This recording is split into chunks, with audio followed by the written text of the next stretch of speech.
اللہ کی مخلوق سے تم محبت کرو گے تو اللہ تم سے محبت کرے گا۔ کہ ایک عاشق کہتا ہے یا رب العالمین جب قیامت کا دن ہوگا، وہ فرماتے جب قیامت کا دن ہوگا تو میں جہنم کے دروازے پر کھڑا ہو جاؤں گا، میں جہنم کے دروازے پر کھڑا ہو جاؤں گا اور تیرے یا رب العالمین تیرے نور کی تلوار ہاتھ میں ہوگی، اور جتنے بھی تیرے بندے آئیں گے ان کو ڈراؤں گا، ان کو بگاؤں گا کہ جہنم کی طرف نہ آئے، سب جنت میں چلے جائیں۔ مخلوق اللہ کے بندوں سے ان کا اتنا پیار ہے، وہ کہتے ہیں میں اس کے دروازے پر کھڑا ہو جاؤں گا اور تیری نور کے خنجر سے ان کو ڈراؤں گا، بگاؤں گا کہ ادھر نہیں جنت میں جاؤ۔ اس کا مفہوم کیا ہے کہ ہم اپنے آپ کو خود جہنم میں ڈال رہے ہیں۔ دوستو جہنم کیا ہے، عذاب کیا ہے؟ اگر تم جہنم اور عذاب کے بارے میں پوچھتے ہو تو عاشق کہتا ہے جہنم اور عذاب تو آگ کا نام نہیں ہے، یہ تو یار کی ناراضگی کا نام ہے۔ جہنم اور کچھ بھی نہیں، وہ عذاب نہیں، اگر کوئی عذاب ہے تو وہ محبوب حقیقی کی ناراضگی ہے۔ اگر وہ عاشق کہتا ہے اگر تم آگ کو ڈھونڈنا چاہتے ہو تو جہنم میں مت ڈھونڈو، تم عاشقوں کی دلوں میں تلاش کرو، وہ آگ تمہیں ان عاشقوں کی دلوں میں نظر آئے گی۔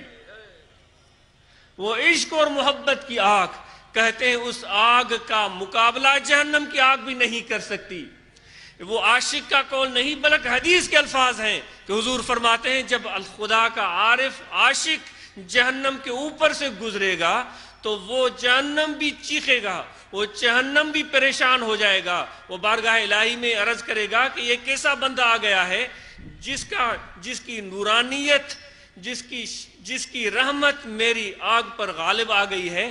روح روح یا مومن اطفا نور کا ناری، تیری یہ جو محبت ہے اور عشق والی آگ ہے وہ میرے آگ کو ٹھنڈا بنا رہی ہے، تم گزر جاؤ۔ تو اصلی آگ جو ہوتی ہے وہ عشق کی آگ ہے، وہ جہنم تو در حقیقت وہ اس آگ کے آگے کا کوئی حیثیت ہی نہیں رکھتا۔ تو ڈرنا جہنم سے چاہیے یا اللہ کی ناراضگی سے ڈرنا چاہیے؟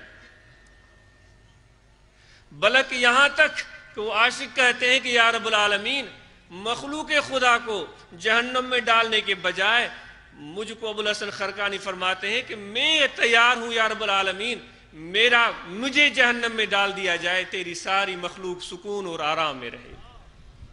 کیونکہ وہ عاشق و عارف جانتے ہیں کہ عاشق عارف جہاں ہوتا ہے جہنم میں بھی چلا جائے تو وہ جہنم بھی گلزار بن جاتا ہے۔ حضرت ابراہیم خلیل اللہ کا واقعہ آپ نے نہیں سنا؟ جب ان کو منجنیق میں ڈال کر دہکتے ہوئے الاؤ میں ڈال رہا تھا وہ کافر نمرود، وہ کہتے ہیں کہ فرشتے آسمان سے خرقہ لائے تھے جو اللہ نے اپنی محبت کا خرقہ ان کو پہنایا تھا، وہ صوفی کا لباس، وہ خرقہ، اس کا دلیل وہاں سے بھی لیتے ہیں کہ ان کو پہنا دیا گیا تھا کہ آج تمہیں یہ خرقہ خلت مل گیا ہے، یہ پہن لو۔ تو جب وہ جہنم میں ڈال دیے گئے تھے تو وہ جہنم کی آگ گلزار بن گئی تھی۔ ایک مست محبت والا ہے، میں مسجد میں بیٹھا ہوا تھا، چند دنوں کی بات ہے، وہ قرب و جوار میں رہتا ہے، وہ جب گفتگو کرتا ہے اس کو خود بھی پتہ نہیں ہوتا کہ میں کیا کہہ رہا ہوتا ہوں۔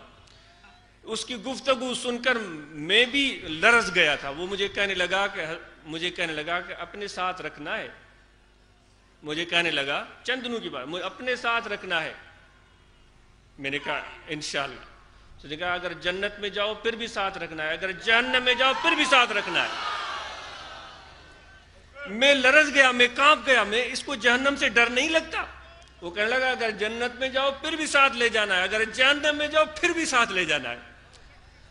تو اس کی بات سچی بات یہ ہے کہ اتنی گہری بات اس دوست نے کہی تھی، وہ یہاں موجود ہوگا کہ میں اس کی بات کو اس لمحے نہیں سمجھ سکا، میں سوچتا رہا یہ کیا کہہ رہا ہے۔ پھر مجھے وہ حدیث یاد آئی کہ حضور فرماتے ہیں کہ وہ جب اللہ کے محبت کرنے والے جہنم میں جائیں گے تو جہنم بھی گلزار بن جائے گا۔ میں تو کچھ بھی نہیں ہوں، تو میں تو سراپا تقصیر ہوں، میں تو عیبوں میں بھرا ہوا ہوں، میں تو گناہگار ہوں۔ یہ اس دوست کا حسن ظن تھا میرے اندر من